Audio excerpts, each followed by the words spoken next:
Woman of God, how are you doing? I'm fine, thank you, sir. This story you're about to share with us today, how important is it to you? Very, very important. It's dear to me, and then I think at a point in my life I realized that my story is my message, my experience is my message. So I've been wanting to to tell it out to the world since forever.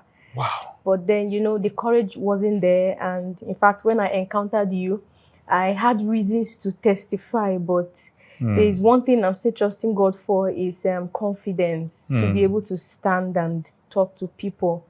Amazing. And we can't wait to hear your story. Run us through it. Okay, so I'm from a very dysfunctional background. I have 3 siblings from my mom. So we are 4 in general, and I'm the last child. So my dad is an elderly man. He is 100 thereabout. Wow. Right now. Yes. And so if I'm the last child, and our first from my mom is 35. So you can guess how old I am. So I'm quite young. When I was born, I met my dad being an old man. So there's no point where we had this father and daughter conversation, because where he is here, and then I am here. So there was no point in time we had good Rapport. yes, at all. And I grew up without my mom being with us. And when I asked questions, I was told by my elder brother, my dad gave us a very wrong picture. My elder brother is, he was quite young when all of this was happening, but he did not forget. So it was after a while, he now said, come, let me tell you what happened. What daddy is saying is false. So it was tough, and my dad did not handle it well. My dad, being a traditional man, went to the village to speak to people that my wife is misbehaving. She's having mental problems and all of that. And then they told him, maybe it's because she's sleeping around. Maybe it's because she's doing dirty things. That's why. That's why she's having, is a repercussion. It's something. And he sent her away. I can remember I was quite young. My mom would come to the house just to be with me, to see us. And my dad would call the police on her. She fought one time. Maybe I was 6 years old or 5. She fought the policemen to a point that she tore their clothes. And it was bad, because all she wanted was just to be with her children. But she had to go. So they told her, I don't know whether it's a restraining order or so, because she's not educated.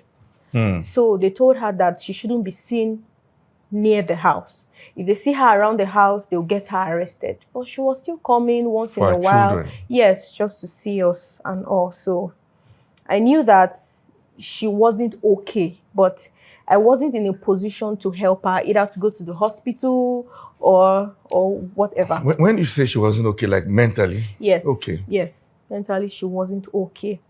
And I remember when I told her that I want to get married, I called her, I said, I want to get married. And she was shocked. She was like, she gave birth to me yesterday. Getting married. To her, maybe I'm still 6. I'm still 8, because she didn't grow with me. Yeah, she didn't grow with me. So it was very, very, it came as a shock to her. So, my childhood experience is like 100 years experience, because 1001 things happened in a year. Wow. A whole lot that I can use 3 days to talk about it, and I won't repeat myself. Wow. Yes. So talking about it now, I have to just pick from here, and just, I can't. And put together. I can't say everything the way it is. But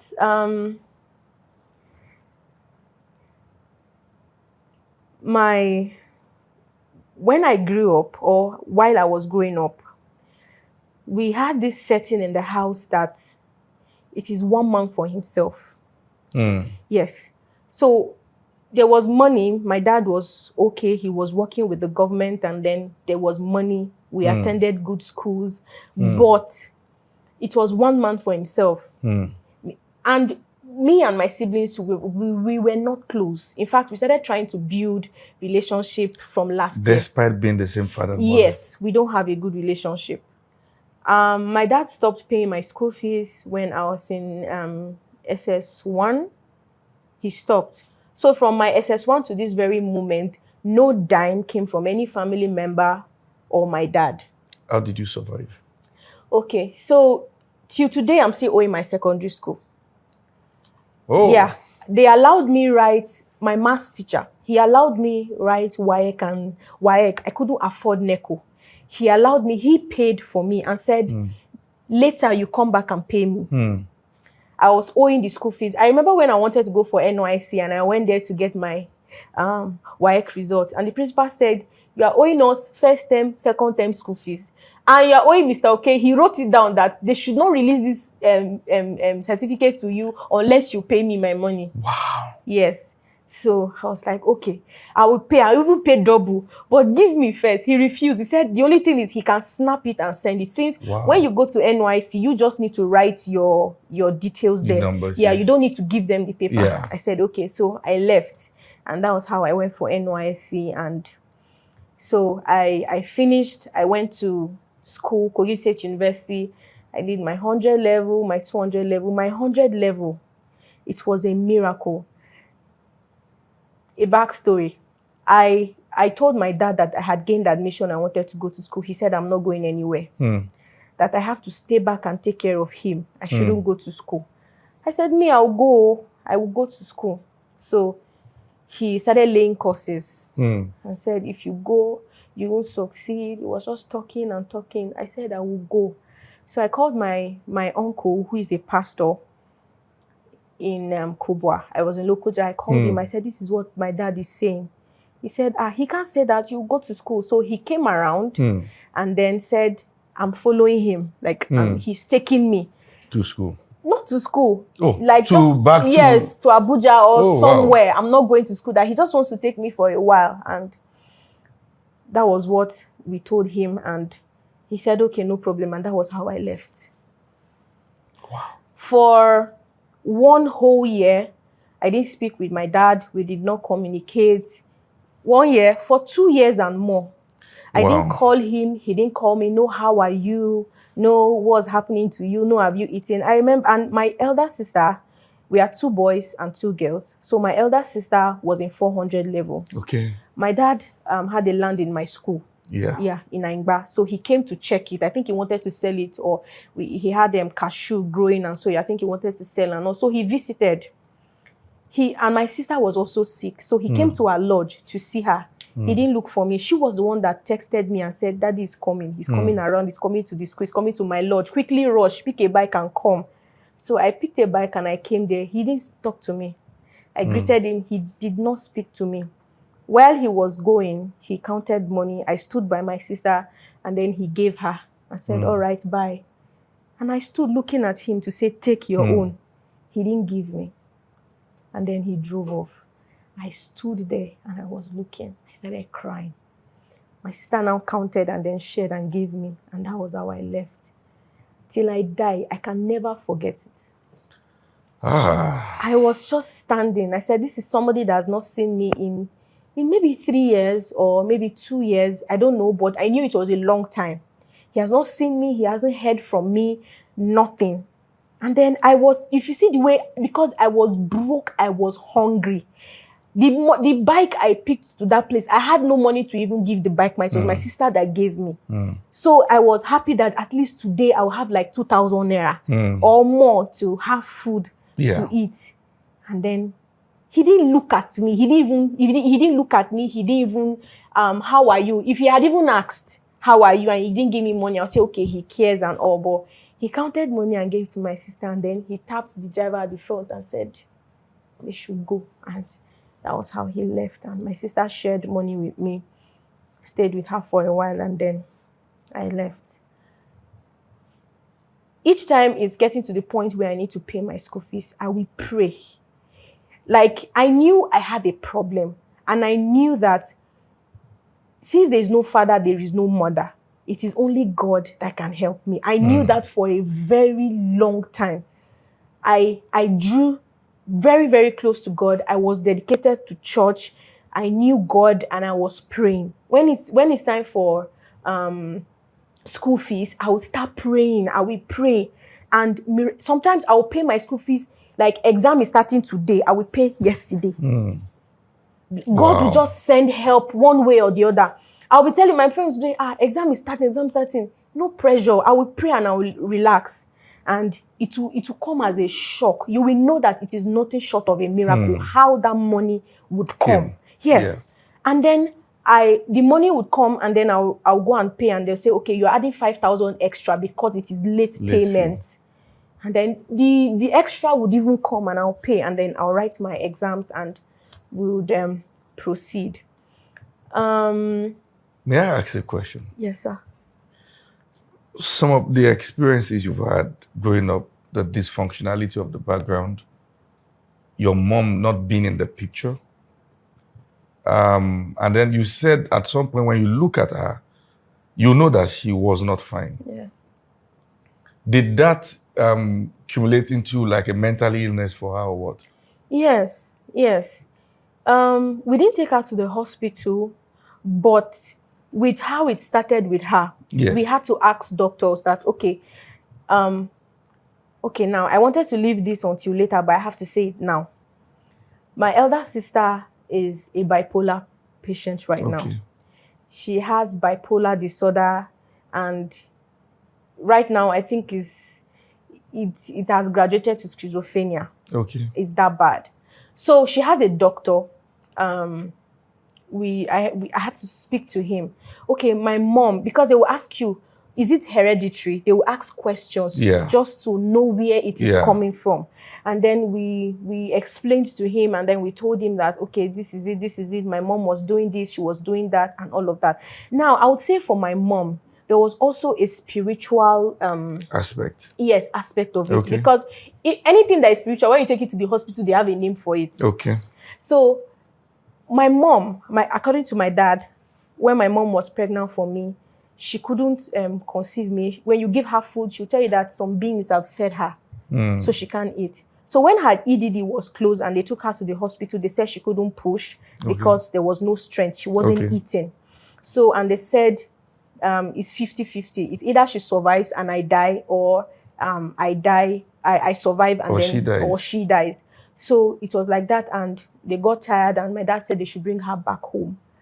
So they brought her back home, and she had me by herself in the middle of the night. At home? Yeah, at home. So my siblings ran to my dad and said, Daddy, mommy is crying and all. And then he came. There was blood all over me, and I was rolling off the bed. Wow. I was going to fall off when my dad caught me. Wow. According to him. So he went out and called nurses and all of that. And immediately I was born, I think the issue now skyrocketed. Okay. Yes. And so. For her? Yes, for her. So. So you grew up knowing that your mom was somewhere? Yes, was somewhere. That was not mentally fine? Yes. So she was coming once in a while. In fact, I didn't know that this light-skinned woman that was always coming to the house, she would back me. So I didn't know she was my mom. Yes, until maybe when I was 8.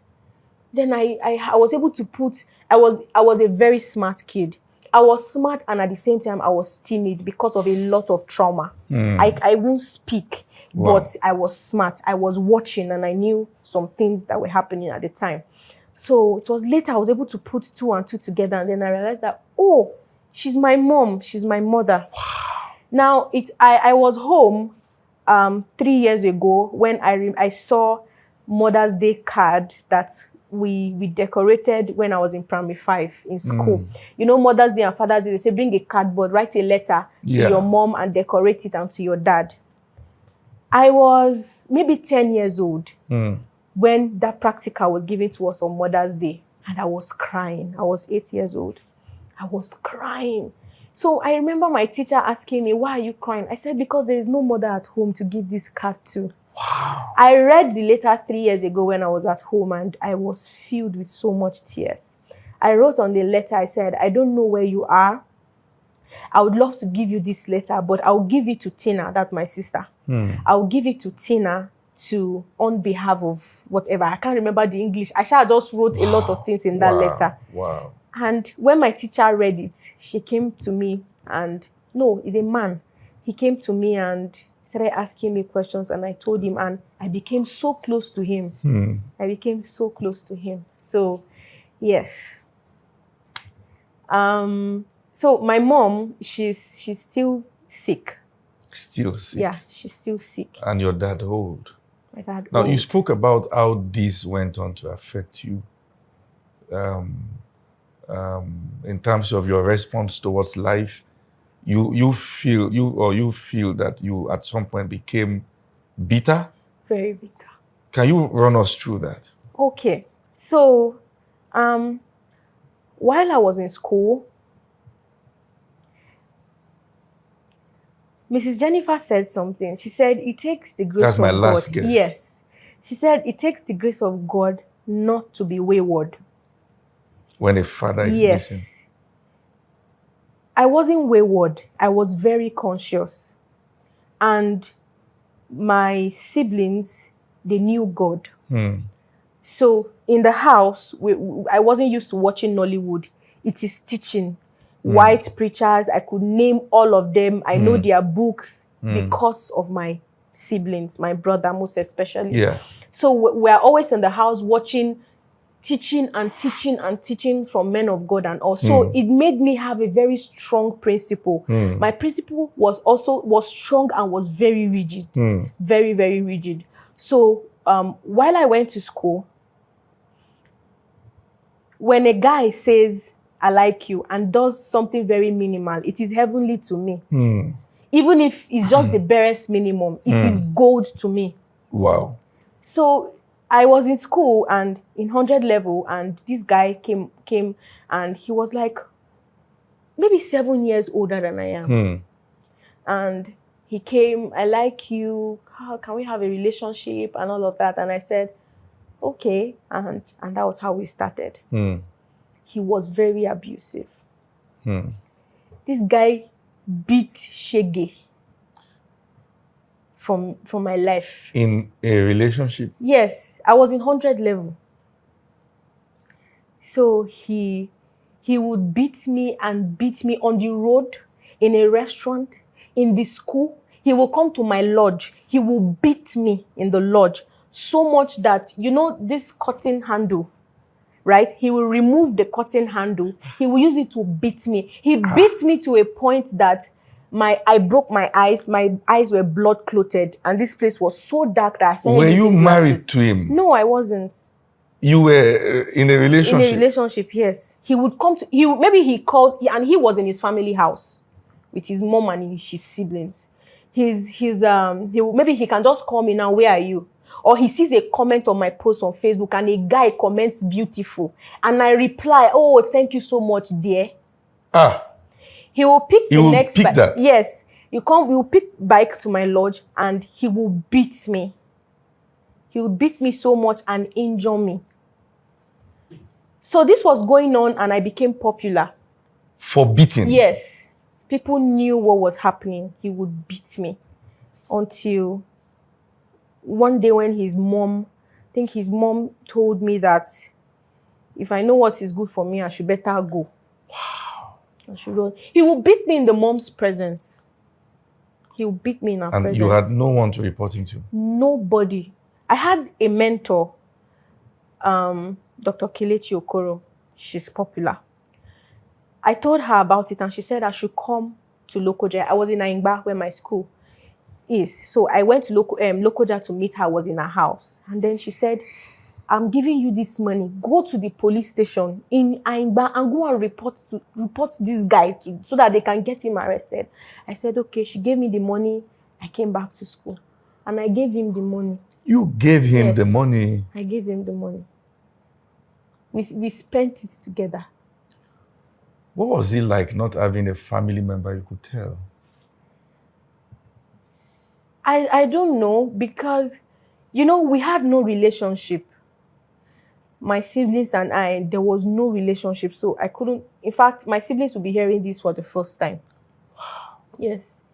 He beat me so much. In fact, I had scars, I had injury. And in fact, there was a time he kidnapped me and my friend, my roommate. He kidnapped us where we were in a place just because I said I was not interested anymore. He said she's the one leading me astray. He kidnapped the two of us with some cult-looking guys, kidnapped us in a room. They beat us, they slapped us, and then seized my phone and said, I want to go and meet someone else after all he has invested in me. Investment of beating? I don't know. And he says so. You did it for how long? I think 2 years. Yes. Wow, now that's a long time. Yes. So from day one of the relationship to the last day was beating. Maybe we can go 3 days without beating. And I'm not saying to spank me small, no. To kick me, to hit me. We'll go to a restaurant to eat and maybe I just say something. And the slap, it will beat me from there. What do you think gave him the audacity to do that? I think because he knew I had no one. He had observed and he had seen that I had no one to come to my aid at the time. We were always together, and he knew that he had never seen daddy calling. You can be beating somebody and you see the mom calling or the dad, and then the victim picks the call and say, "Daddy, somebody is beating me." There was nothing. There is no big bro calling or big sis coming or daddy or mommy or Uncle Peter or Uncle James calling. There was nobody. So he knew he held me hostage for days. I can't move an inch. I can't do anything. So while that was happening, I started a foundation in school. I was barely 18 years old. I knew that I had a problem, and I knew that there were 1001 ladies in my shoe. So I picked cardboard papers and I wrote, "Say no to domestic violence. Say no to this, say no to that, say no to mental this." So I wrote it plenty, and then I went to meet girls. I said, "Please come, let's lift these placards, let's take pictures, let's protest, let's go on the road." And then they don't understand where I'm coming from. Yeah. So I started it with so much aggression in school. Yeah. I was barely 18. Wow. So we held the cardboards and we took it to the streets in school and we took pictures. I opened a Facebook page. I started writing. I was writing. I had a lot bottled up to say. Things that I couldn't tell my siblings. I was writing them, making it look like I was telling another person's story. At the time. But you were telling your own story. Yes, but I was telling my own story. What I experienced from my dad. It sounds really casual, right? But every single thing I went through is like I grew up with an emptiness inside of my soul. A very deep emptiness that you can't get through to me. We can have a conversation, but yes, you won't get through to me. Yeah. Yeah, you won't get through to me. You've walled yourself. Yes, exactly. And I was walking like somebody without shield, somebody without comfort. Like I was like an orphan. And then I had siblings that maybe they could stand like a mother or like a father. Nah, there was nothing like that because they had their own struggles they were going through. They were going through. Yeah. Different levels. They can speak about their own experiences now as I'm doing, and I'll be like, okay, so this thing too was happening to you while I was going through my own. Wow. Yes, that was how it was. Till today, your dad, did he ever find out that you dated a guy who was beating you like that? No. We can never have such conversations. We can never. Is he still alive? Yes, he is. can never have such conversation. While you were going through that abuse from that guy, where did that leave you mentally?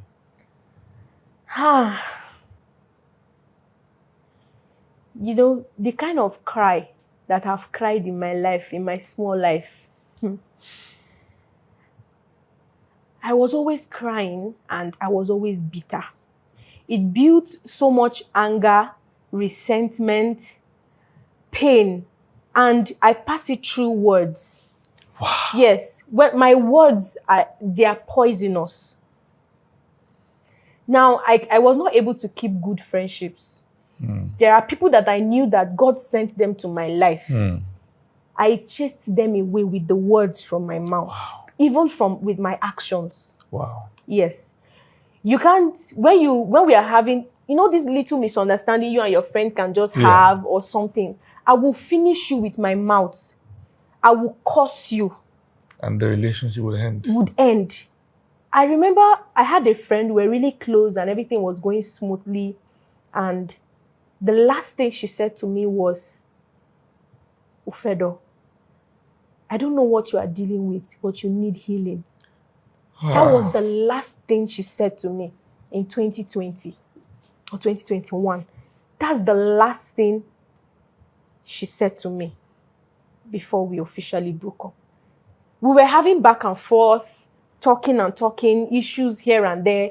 And she just told me on the phone, she said, Ufedo, I don't know what you are dealing with, but you need healing. And she said so. So when I came across you, I now remembered what she said to me.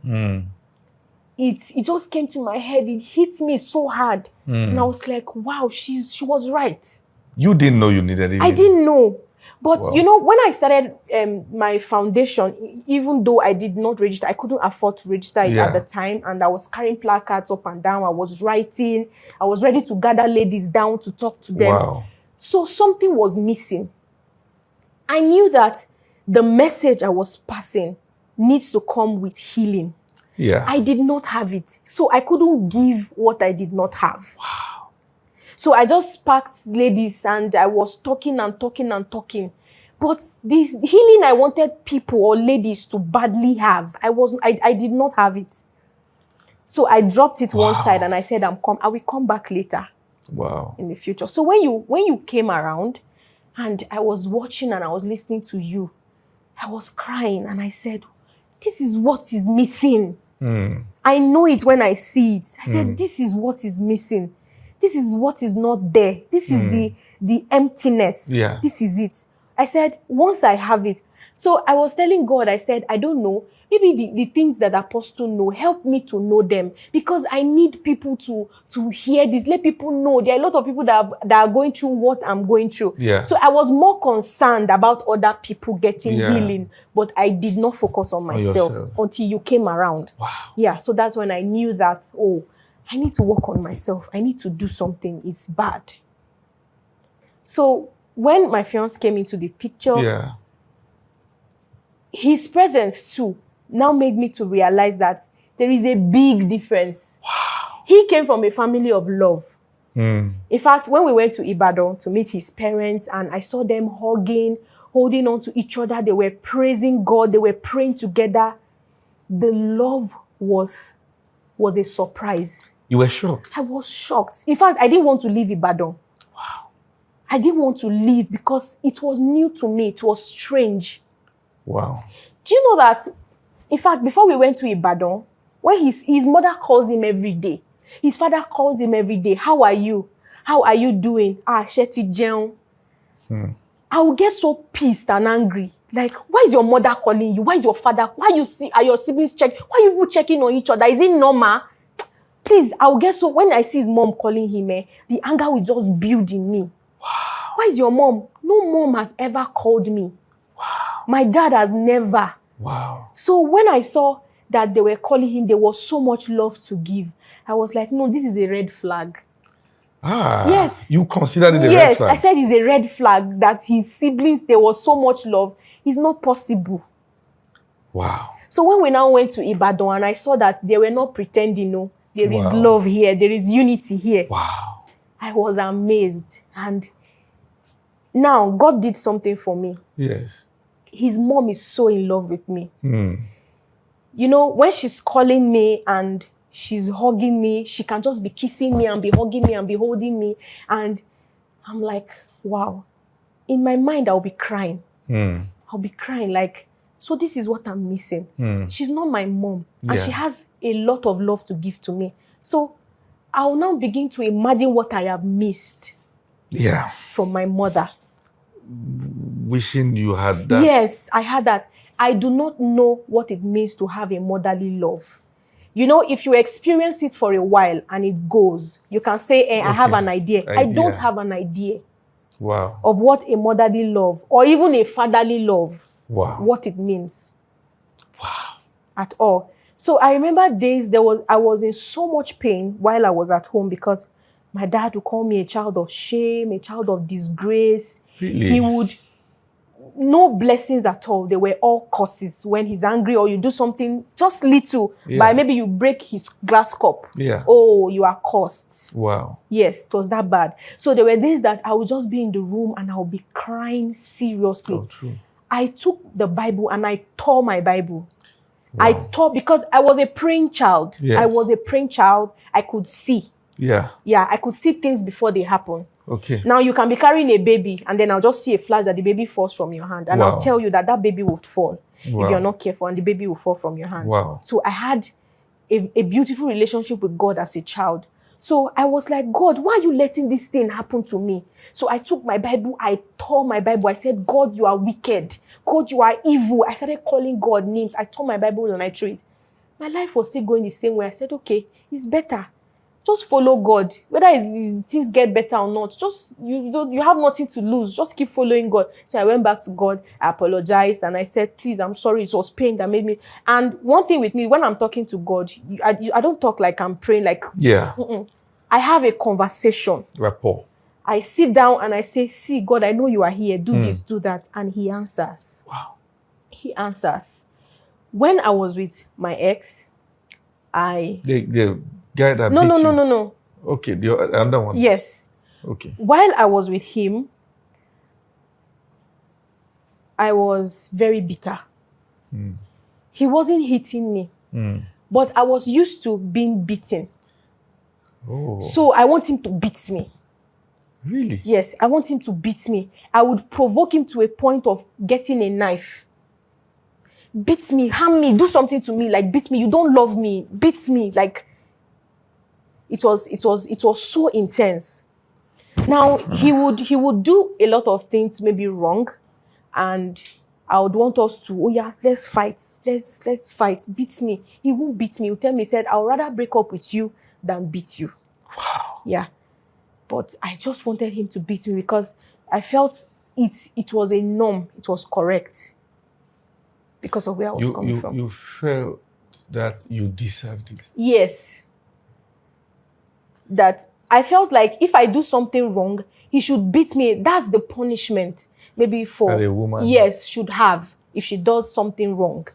Ah. Or maybe when there's a small misunderstanding. And it was when my fiance came into the picture, he made me understand that it is possible to have a relationship and a marriage without stress. He said his parents had it. I said it's a lie. It's not possible. We must fight, oh. I used to say that to him, we must fight. He said, see. So when I'm talking, he looks at me like, Sometimes you say, God, this is not what I want. God, this is not what I want. You say, God, this is not what I want. God, this is not what I planned for. This is not what I want. I'll be like, I always say, farabale. That's what I used to say. I'll say, calm down. He'd be like, no, this is not what I want. And I'm like, you said, his parents had, in fact, till today, they have a stress-free relationship. No quarrel, no issue. He said his mother has never grumbled. Neither has his father ever screamed on top of his voice. I said it's a lie. Wow. So he said that's the type he wants to have. But I now remember I had to search deep inside my heart. And I asked myself certain questions. Yes. Is this what you really want? Is this correct? Is this right? Then I now remembered prayers I used to pray as a child. I told God that I want to have a good marriage, Yeah. a beautiful marriage. I want to love my children passionately. I want Wow. to be there for them. Wow. Everything I did not enjoy from my mom and Yeah. my dad, I want my children to enjoy enjoy it. I was saying to myself that I want people to look at my children and they are jealous because of so much love I and my husband, we have to give to them. So when he came into the picture again, he started, when you bring a bad water and a good water, Yeah. you will see how dirty the bad one is. But before the good water comes, you can say, let me manage it. But when the good one now comes, you can see how dirty it is. Difference. But yeah, you can want the good water. I was willing to manage myself. I'm going to say, a man will come and marry me like this and I'll just go. But when he came into the picture, it was clear that I had a big problem. I had a huge problem. And he was very patient with me. He was teaching me. But I would scream and I would shout. I would talk. I would say a lot of things. And he would just be quiet. He's so scared. At a point, he was so scared of me. He can't say certain things to me. He would be careful. He would be counting his words. Maybe he wants to have a conversation with me. He has to prepare for it and maybe rehearse. Yeah. Wow. You understand? And one day he sat me down and he opened everything up to me and said, this is how I've been feeling. I can't talk to you. I can't do this. I can't do that. So when you came into the picture and I said, okay, let's leave the church we are attending and come here. He was so, oh yeah, let's go. Shebi is what will make you progress. Wow. I need to change you. Oh yeah, let's go. And that was how. How has been your journey of healing since then? Oh, it's been so beautiful. Like I said earlier, every Sunday after service, I would ask him, please, are you seeing change? Are you seeing difference? And he'd be like, yes. Wow. There's a lot of difference. There are times when maybe because we work together. Okay. There are days where he will do something to me. The me before. Yeah. I will say things like I will curse him. I will say things that When you say curse, are you saying like literal? Yes. Yes. I'll say it will never be well with you. Really? Yes, I will say so. I'll always say that. But he will do something to me now. Something in me will just tell me, calm down. Yeah. I can maybe just hear your voice. Yeah. Calm down. It's okay. It's not that bad. Just chill, wait. And I'll obey. I'll just be calm. I'll just be calm. Then when he now comes to me, I'll start smiling. But inside of me, when I'm alone, I'll be like, did I just let that thing pass? Yeah. It's not possible. I want to go back. I want to go back. This is not me. This is not me. Me, I will go back. Like, I want to go back. But then I will go back. I will just hear it again. Stop. Wow. Stop. Calm down. Go back. It's okay. Relax. Now, is that bad that I don't care who is around? I can fight in your presence. Before, not now. I don't care who is available. I don't care. Maybe they are his relatives. They said you just have to, even if you are the shouting type, pretend. I don't know how to pretend. When people are around. You grew up, yes, like you said, in a very dysfunctional place. Mom was missing. Dad was not available. Yes. You dated a guy that was 7 years ahead of you while you were a teenager, which I want to believe that you did that because you sensed that you could be safe. Yes. And this guy turned out to, your first experience of love turned out to be someone that was beating you. Yes. From your lecture halls to your hostel, Yeah. to everywhere. So it became a normal thing that you expect that you don't even see embarrassment in anything. No. Like anything can let people know what's the problem. Yes. And how funny it sounds, I was so in love. With who? With the abuser. Sorry? Yes, I was. The guy that was beating you. Yes. You loved him. Yes, even with the beating. I was. After the beating, how do you guys usually end? My favorite drink is Chivita. He will buy me Chivita and chicken. That's my favorite combo. When he's done beating you. Yes, he goes to buy what that. Kind of beating are you? No beating is palatable though. What kind are you talking about? I'm saying the kicking, the punching, and the kicking, and then I was explaining that, you know, the iron that holds cotton. Yes. Yes, he will use it to beat me. Like wipe. Yes, I'll have swollen body. He beat me to a point that my eyes became blood clotted and hair was so black. So I was using glasses, and then somebody saw me on the street, say, you don't go follow person husband. The wife don't beat you.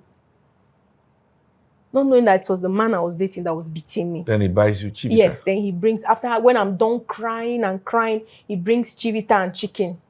And then hugs me and pets me. That he's doing this to correct me. He's doing this because he loves me. He wants me to be better. And then, in fact, after each beating, the love I have for him increases. It was that bad. Could it be that there are women right now who are suffering the hands of abusers? Absolutely. Because there's nowhere to run to. Yes, absolutely. And you know, one of the reality of coming from a dysfunctional background is that it takes a good man to know that you have no family to fall back to, and will not use that to take advantage of you being alone. And I want to say a big thank you, first and foremost, to your fiancé. Thank you for being a good man. I just have to say that, you know, because, I mean, what you are saying is just so deep. And we cannot tell the number of ladies who are currently going through abuse because the guy feels your family is not treating you any better. You've come a long way. Yeah. You've journeyed from bitter to sweet. But there's a part also that I want to ask in respect to your relationship. Okay. When people who don't have parental figure that they relate with, father, mother, no relationship, usually it is difficult to relate with in-laws. You know, in some cases, either male or female don't even know how to talk to them. Will miss their calls, no remorse. Did you go through that episode? Yes. I don't like phone calls. Phone calls give me anxiety because I'm not used to people calling to check on me. So when you are calling me too frequently to check on me, I can block your line and tell you that it's network. So it took me time to be able to accept pure love, good love. Even when he came into the picture, I was finding it difficult to love him because he wasn't bringing abuse vibes. You needed abuse vibe, yes, to love. Yes. So he wasn't bringing it. He was too cool. He was too calm. He was too good to be true. He was too good that I wanted the pattern I'm used to was trying so much to press a button that maybe will bring that wild. There is nothing I ever did that made him. He has never raised his voice. Sometimes I would be craving for it, but I wasn't getting all of that. So his mom would always call me, not just his mom, to people that are trying to show me love. Yeah. I would not take your calls. Wow. I will not take your calls. His mom, sometimes his mom would say, she calls me Ife. Did I offend Ife? You said? Did I offend Ife? Yes. Did I offend her? Kini Moshe. Hope everything is okay. Then he will tell me that, oh yeah, call her back. I saw the call, but I would say it's a missed call. Because she just wants to say, how are you? Have you eaten? There was a day that we had issues. He had had it to here. And he said he's not doing again. Let's go our separate ways. And you know, I just want to say something to people who are watching right now. Because this is one aspect that God has graced me in. And I want you to understand that usually when people are coming from a traumatic past, particularly background, if you confront such individuals with confrontations all the time, you lose them.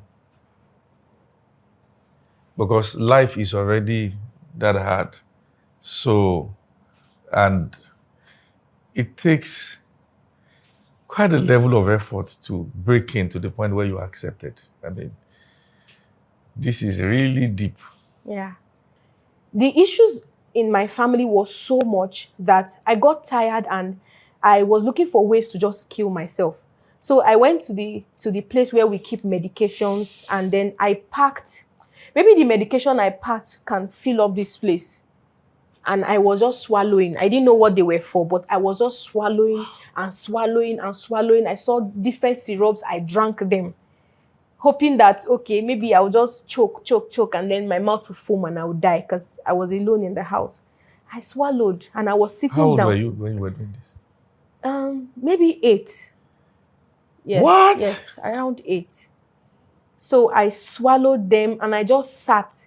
I was happy because I made this because of the Nollywood movies I've watched, that maybe they will just swallow something and they die. So I was very happy. I said, oh, finally, all these pains will be over and I'll go to heaven and meet God. So I took them and I went quietly. I went to sit on a chair and I just sat and I was waiting that I would die. I just sat. 1 hour, 2 hours, 3 hours, 4 hours. I didn't feel sick. With the level of medication I swallowed, there was so much. Wow. I waited. I was waiting. Maybe I'll cough and choke. I slept and I woke up well.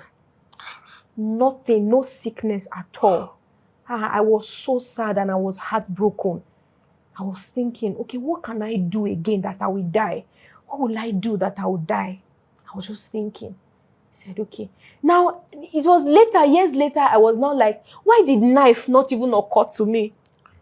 Yeah, years later, I was like, if I badly wanted to die at that age, there was knife. But I don't, at that point, knife did not even occur to me. Yeah. Nothing else, just medication, because that was what I was used to seeing in Nollywood that works really fast. Fast for them. And I wanted to die without even feeling pains. Wow. So I waited and then nothing happened. And I said, okay. And I made a conclusion. I said, well, maybe God just wants me to stay small. So I now told myself, I gave myself a time frame. I said, let me stay small. If I stay from now to this so years and life doesn't get better, I'll just walk on the road and make sure that a vehicle hits me, knocks me down. Wow. So I had that in mind. It was part of my plans. I said, if things do not get better and my dad do not let me leave this house, I will just wait for a day when vehicles are passing. Let me just cross so that a car can knock me down, let me die. I had that in mind. Now, that's my first molestation experience at age 8. The second one happened at age 16. No, at age 17. Where, I found solace in speaking with people online. Maybe I was chatting with women, chatting with men, and just telling them what I was going through and all of that. And then I found this guy on Facebook. We got talking and I started calling him uncle. So he was like, wow, you're so smart. You're a young lady. You're smart. I just trusted him. Then it was easy for me to trust anybody. So I trusted him and he was giving me attention. He was always listening to me. Yeah. So he was in school. He was in Angba, I think in his final year. When I went to write, I think post-UTME, I don't know which exam I went to write before they admit you into the school. Post-UTME. So I went to write that when he invited me to his lodge. So I got there and then sat down and we're talking, blah, blah, blah. So he went to get drinks and biscuit, we ate. And the next thing is this man was trying to have anal sex with me. So I was fighting. No, you can't do that. I was like, no, I should keep quiet. He was trying so hard. That's very patent. Yes, he was forcing me. And the only thing I knew I could do, I started praying. To God. He was forcing me. And I've never heard or seen or hear anybody talk about anal sex. So it was even strange to me. So he was forcing his way, and I was praying until I begged him. And I told him, I said, please, if you let me go, God will bless you. Like, I was just saying a lot of things and I was crying. Forced me. His grip on me was so tight and I cried bitterly. So when he heard that my scream was getting so loud, then he gave me the key and then I opened the door and I ran out. So I ran out and About a year or two later, I was having a chat on Facebook with somebody under the comment section, and he came there to say something abusing to me. And then I said, you that goes about trying to rape young girls. And that was how a blogger picked it and said, though I was quite popular in Kogi because of what I was doing, I was into so many things. I was doing a lot of things. I was doing red carpet hosts. I would talk on air. I was very young, but I was doing a lot of things. Yeah. So in fact, the pageantry they do for kids, in fact, they made me the head of it. So I was doing a lot of things as a child. So I was popular. So the lady, the blogger, her caption was popular Kogi influencer accuses ... of rape. That thing went viral with my picture. Wow. It went viral in the Kogi social media space. In fact, people called me because I had lots of followers on Facebook. Wow. So they started calling me, reaching out to me. This is what they are saying. Am I serious? Do I know what rape allegation is and all of that? That time I was with my abusive boyfriend. He saw that and beat Shege. He beat me. That's me. I'm bringing him to social media. I want the whole world to know about him. Him that is living a quiet life. He beat me. Now people drag me. Now they changed. Now when other blogs carried it, they changed the topic and said -- raped Kogi social media influencer. Yes, so that was what was going around, and it was bad. This guy in question, he too was also popular and he was with the government. He dragged me. He called me names, said I was a flirt. I came to seduce him. Now his own response went far, very far, that people gave me a bad name. I was the victim. Nobody sided me. Nobody. But my elder brother did. He did. He sided me to some extent. But the narrative that had been passed was people come under my comment section. I can be walking on the road. I hear sight of. In fact, when I was in my previous relationship and we know sometimes you want to post your partner, they will call him on the phone that you are dating that useless girl, that they've raped her front, back, and center. They did the same to him too. They did? Yes, they would chat him, they would call him on the phone and tell him that girl, we know her very well in Kogi. She's a flirt. She does a lot of evil things. So, then this man in question said he was going to sue me, that I lied. I had no defense, nobody to speak for me. In fact, every day he was making different posts about me, describing what I am not. And the people on social media, they picked it. It got so bad that down until 3 years ago, when you type my name on Google, that's what comes up. Yes, that's what comes up when you type my name on Google. So he also paid some bloggers. In fact, they all changed the story. So it was later I learned that maybe he paid bloggers and then they twisted the whole thing. I never even said you did. My comment was you that goes about trying to rape young people, and they changed the narrative. It was terrible. For days, I couldn't come online. I was crying. It's easy saying it, but no, I went through hell. People shamed me. People abused me. They said I was a liar, that I was just looking for money from him. Guess what? I was 18 years old at the time. Wow. Yes, it was a lot. I'm sure my even those that were my friends would want to believe him. He's a very good writer. The story he placed out there was so sweet that even me, I started to believe that I went there to seduce him. Wow. But sometimes wow. I would just think about it. I would say, no, that's wrong. I will not accept that. It's not true. And that's quite common with abusers. They have a way of making the victim look like the one who caused He was a serious manipulator. He manipulated everybody to believe. In fact, people started telling him, so sorry. We are sorry that this young girl could do this to you, to spoil your reputation. In fact, people started making posts apologizing to him publicly. People were apologizing publicly. So each time a rape accusation comes up on social media, people around me will be surprised when I always support the victim, whether it's an accusation or we have evidence or not, because usually there's no evidence for it. So when I'm supporting the There's abuser, usually no evidence for evidence it. for it. So each time I try to support the victim, people will be looking at me like, you can spoil people's reputation. I'm like, I've been there. I've been there and I know what I'm saying. This guy twisted the whole story. Everybody, down to people close to me that will feed together, they believed this guy. So it damaged me and it broke me. That's why I was trying to explain that the kind of tears and that I've dropped In this life. Yes, I cry to bed. I wake up crying. I'm eating and I'm crying. I'm sleeping, I'm crying. I'm bathing, I'm crying. I constantly cry. So my experience, in fact, I've been arrested before. Yes, I had friends that they were influential and they are brothers. So I was quite close to them and all of that. So he offended me. I don't know, I can't remember what he did. I can't remember what he did exactly. But I knew that I was offended and I knew that my anger was justified. So I was angry and I was typing and I cursed him.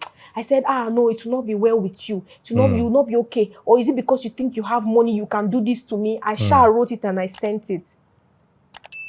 And this guy, I was in school, I was in my room and I heard a very loud knock on the door. Boom, boom, boom, boom. Not normal policemen, no. I don't know what is their, is it DSS or SSS or I don't know. They came with a Hilux. Wow. Yes. So about, yes, 5 of them. How old were you? Maybe 20 or 19. They came and then they bundled me into their Hilux and drove off. This is somebody that we're very close, like my friend, my paddy, my guy, because of that message I sent. So he called them, they bundled me and then they put me into their Hilux and took me to the station. Yeah. And they didn't put me in the cell. We're somewhere around the counter and then they sat me down and they were like, what's the problem? And then I explained to them and then I showed them the text message. Even them, they were shocked there. This is the I've never been traumatized in my life before. Wow. Like, I was so scared. Like, I was talking, I was shivering and I was shaking. So they now asked me, what's the problem? I explained to them and they were like, okay, this matter no reach now for him to say we should detain you for as long as until he decides. So I called my friends, they came over, they started calling him, calling them, they were begging that they should please let me go, they should release me. He said, no, I'm going to suffer. How can I insult him? How can I do that? Blah, blah, blah. And after a few hours, they released and they said, okay, we could go, but first I should write an apology message to him. And then I did. Wow. Wrote the apology message to him and then we left. For 3 months, I was traumatized. I couldn't get over it. And when I look left, there's a problem. When I look right, there's a problem. I turn my back. Every area of my life, loads of problems around. Everywhere. I had no minute of peace. You see me peaceful, maybe I'm sleeping. I suffered insomnia, I had PCOS, my serious migraine. I was not okay. And it got to a point where I was so in pain emotionally that I knew that if something does not happen fast, I was going to run mad. I was this close. I was this close. There were days where I would just sit and I would scream in tears. Like I would scream, I would groan in anger from my belly. I would scream. And people would just come and hold me. I would just scream. It happens like later I started having palpitation. Later I started using an inhaler. Wow. Asthma signs started coming up because I was always crying. I was always crying. And you just see me, I'll just sit. We were in a lecture hall and I was between my mates and then the lecturer was lecturing and I just screamed. You know, they say when somebody, a screaming that is groaning. I screamed screamed, and everybody, what's happening? What's happening? And that's how they gathered me, and then they took me out of the lecture hall. And I was just screaming, I just want to die. I was just screaming, I just want to die. They said, no, you will not die. And then they took me to my lodge. Then I came back home, called my roommate, my friend. She came to the house and I was quiet. I stopped crying. In the evening, I just sat again and my breathing went up from normal. It went up that you could be in the next block. You are hearing me breathe. So I was screaming and breathing so hard. She looked for the inhaler, brought it up and called my brother. He started praying. Even until 3 months ago, it happened. Wow. Yeah. Sometimes. Whistling. Yes. Sometimes I will just maybe think of everything that has happened. There are so much that I've not even said. Yeah, that some I can't even remember. A lot of experiences. So it will just come to my head sometimes and then I'll start having serious migraine. My head will just be banging.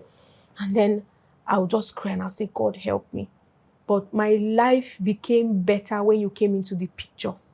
My life became better when Moses came into the picture. You know, he came and he brought light. He brought life. He brought grace. He brought peace to me. God. You know, when I was finding it difficult to love him because he wasn't bringing trauma and trouble to me, I begged God. I said, you know, how we met was even a miracle. And then I told God, I said, I know that you brought this man to me as my husband. I'm tired of feeling like I don't deserve him. Please teach me to love him. Wow. Help me to love this man. Wow. And boom. Wow. I started to love him. Wow. Genuinely. And now my prayer points changed. I said, please help me to keep honoring him, to keep loving him. Don't let me make mistakes at any point. Every bad vibe, he keeps praying for me every day. And I asked him, do you see the result of your prayer and this church we are going to? He said, yes, he's seen the results. I'm like, wow, okay. Even though sometimes deliberately, not just by prayer, sometimes deliberately I will intentionally not want to get pissed. Yeah. I can get pissed, but I'll choose not to take action. Yeah. My phone suffers it a lot. When I'm angry, I'll just take my phone and then I smash it to the wall. Wow. Yeah, because my anger always wants to speak. I always want you to know that you did something. Yeah. So when the popular bimbo died, she burnt herself in the house and it caught fire. Which bimbo? There's IVD and bimbo story. Yeah, okay. She was married to IVD and then she got angry. They were having issues and she poured kerosene in the house and the whole place exploded. She died inside. Wow. Yeah. So when people are wondering, how can she do that? In my mind, I say, me, I can do it. Wow. Yeah. So I said, me before, I would do it. So I could relate to what happened to the woman. So people will say it's a mistake. I said, no, it's not a mistake. The that anger comes with both trauma, pain, your experiences, everything, and you just want mix to together. Mix together. You can't explain. It's there. There's no English you want to use. You can't explain the kind of pain. What do you mean by is there? You know, not now anymore. Yeah. Okay. Not now. It's, you know, I was telling him, I said, I can feel the pain fading away. Gradually. It's not easy. Melting out. Yeah, I told him, I said, please, you need to give me a little more time. It's going to work. When you started from functionality to dysfunctionality, and when you were talking about... And my book is coming out next week on that. I can't wait to have it. I can't wait. So when you were teaching and you were talking about you need to forgive, you need to do this, you were so heavy. I was crying, I was screaming, and that breathing stuff started, and then he held me so much. Wow. In fact, people that were sitting behind me, they held, because we were at the front. Church. Yes, people were holding me from the back, touching me, calming me down. I was screaming in pain. That's the first time that I was ready to plate the issue before God, everything. And then I didn't know I had so much problems until you were talking about it. That was when I knew that the thing had eaten me even more than I had realized. Wow. Yes. So I was crying in so much pain. And then when you said people should come out, I didn't want to come out. He said, let's go, let's go. I said, no, I don't want to come out. He said, let's go. Then I got up and we came out. You said we should pray. I could not pray. The pain was so much that I couldn't speak. Every single person I've ever trusted had brought me pain. Whether I caused it or not, they had caused me pain. So for my experiences with both individuals, it's so much pain, pain. All I know in my life is just pain, pain, pain, pain, pain, until he now came to the picture. Yeah. And then you came into the picture too. So when you came into the picture and you were speaking, I was like, oh God, this man was made for me. I don't care about other people, but he was made for me. He had my message. And I told God, I said, everything that Apostle knows, please teach me to know it. I also have a message to pass. I want people people are going through what I had gone through. I need to bring them healing. And then I said, no, let me relax. Let me calm down. Before I run with that foundation vision, let me learn and get my complete healing before I go out to pull anybody out again. I said, okay, so. And the healing is happening faster than I thought. I was thinking it would take maybe 5 years, 4 years, but in 6 months, the difference was very, very clear. Praise God. It was very, very clear. Praise God. Yeah. There's something God taught me, and maybe it's going to help people who are also watching us, to itemize the things that brought you the most pain. Then you put them under 2 categories. One is what you have control over, and the second one is what you don't have control over. Number one, you don't have control over the kind of parent who gave birth to you. You can't choose. Sure. You don't have control over the kind of experience you had.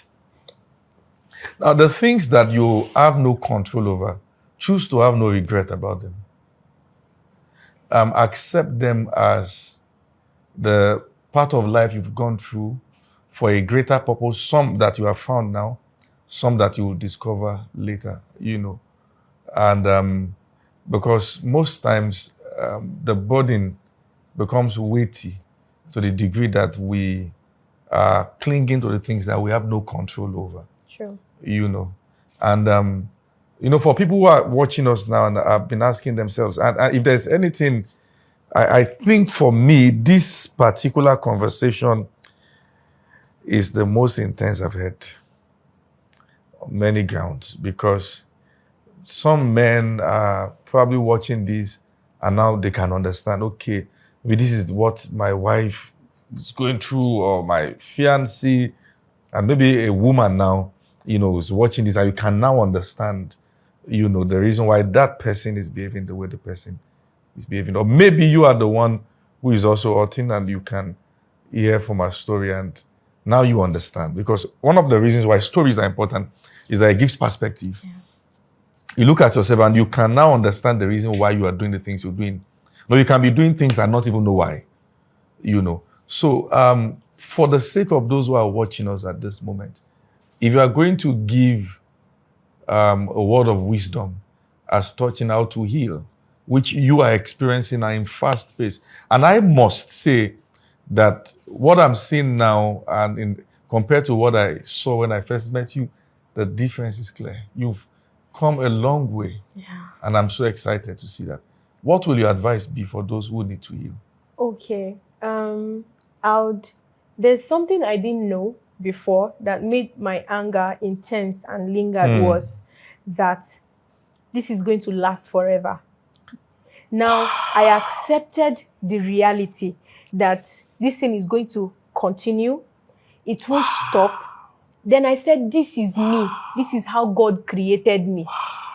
Please, that is not how God created you. Now, there is an end to it.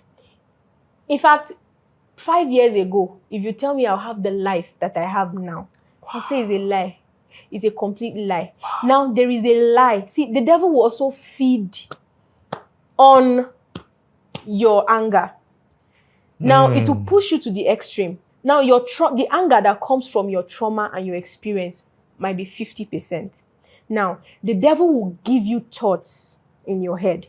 The devil will speak to you when you're angry. He will push you.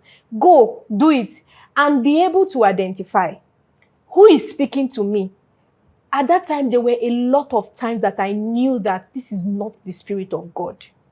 to tell me, do this now, go, push, push. But you also have a willpower. There's something called the willpower.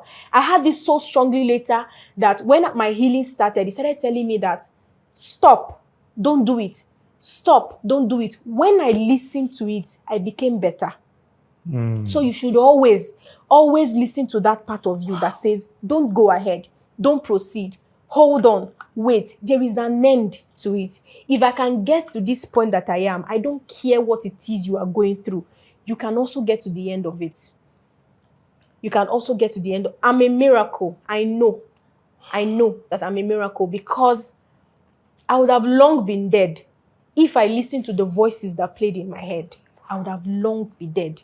But in fact, Mercy said no. My will, the will to live, the will to teach, the will to also let people know that your experiences do not define you. It is what you make out of it. Wow. The devil is in trouble. The devil is in trouble. And for some reasons, when I'm hosting my guest, I try not to put out details about them so that they are not targeted for attacks or whatever the case may be. But I think, and I want to say this categorically, that God has given you a word for those who are hurting. And one of the things I look forward to is to see you express it beyond this platform, to give life. You know, the areas we have experienced death the most is also the area where life will flow from the most. You know, people listen to my teachings, and because I still have one more to go this year, which is titled Heal. So I still have one more series on that to go. All right, I plan to do that around my birthday as a gift to the body of Christ because I couldn't finish them. Now, people listen, and I've seen testimonies, I've seen people break down in tears and say things like, oh God just sent this man to heal us. But what they don't understand is that the healing is coming from the area where I'd experienced the worst form of darkness. You know, like living through your life, I didn't have what I wanted to become in future because I felt there was no future. I felt I would have died. I was so certain that between this time and this time, I would have killed myself. Like, it was a normal conclusion. No glimpse. You understand what I'm saying? No glimpse of, this is who I'm going to marry. I was too certain I would have ended it all. You know, so from that same place, life is flowing. You have so much to offer. Too much. And I want to thank God for you and your journey. And also, I'd like to request for a part 2. And I think this is the first time we are doing that. I'd like to request for a part 2 because we have only touched a part. Yeah. So now we need to get into the family part. So we're going to be able to talk through. And then when you are ready for that, then we can also have that. Okay. And maybe by the time we're having that part 2, it's going to be on the other side. You and your, okay? Yeah. All right, wait for the gist later. I want to thank you so much. Thank you so much for making out your time. How do you feel sharing your story? I feel relieved. Wow. Yes. It's like a burden in my heart has dropped. Wow. Even though the healing was happening, at the same time, I couldn't wait to share, to speak. Wow. Now I feel so relieved, like a burden has left my heart. Now, preparing to get married was when I realized, vendors will ask you, what picture do you have in your head for your wedding? They would always ask.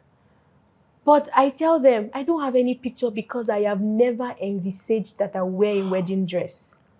It has never crossed my head. We girls, they'll say, okay, see me walking down the aisle with my dad. Never. It has never crossed my mind before. So it was when I was now saying, okay, let me start having it in my head. I started planning. So he will say, okay, yeah, suited, you with your wedding dress, and I don't have the picture in my head. But until I got up, I said, no, I will get married. That day will happen and it will come. And I'll also share it again. Man, this is phenomenal. I want to really thank you for sharing this very powerful story with us. And it takes vulnerability to tell your own story. And I can only imagine the number of people that have been healed and touched because of this story. Look at thousands of people. We can't tell who is breaking down in tears right now, realizing that this is the reason why I do what I do, and want to really thank you. And to everyone who is currently in the process of healing, you are not bad because you are healing. The devil will try to sell a lie to you, and that's what she said. Yeah. He will try to convince you that this is who you are. You are not better than a bag of sand. Yeah, You're and just that God does someone, not love you. yes, It's not true. to push aside. He likes to, he uses our pain as a fuel to do bad things in our lives. That you will know you are not alone. And you are a fighter. And you are going to win. And one day, so people will look at you and struggle to believe what you've been through. It's a struggle believing, you don't look like what you've survived. Exactly. Hang on. Don't believe the lie of the devil that you have to end it all. Cool. Don't believe that lie. Don't yield to that lie that your marriage is going to be bad like your mother's marriage, or you are going to be a promiscuous man like your dad. Don't yield to that lie. You are going to be different. You will win. And God is on your side to help you fight your battles. And I want to thank you once again. It's been an awesome time in the studio today. And till we come your way again next week, keep watching stories and make sure you subscribe on this YouTube channel and get this to as many people as possible.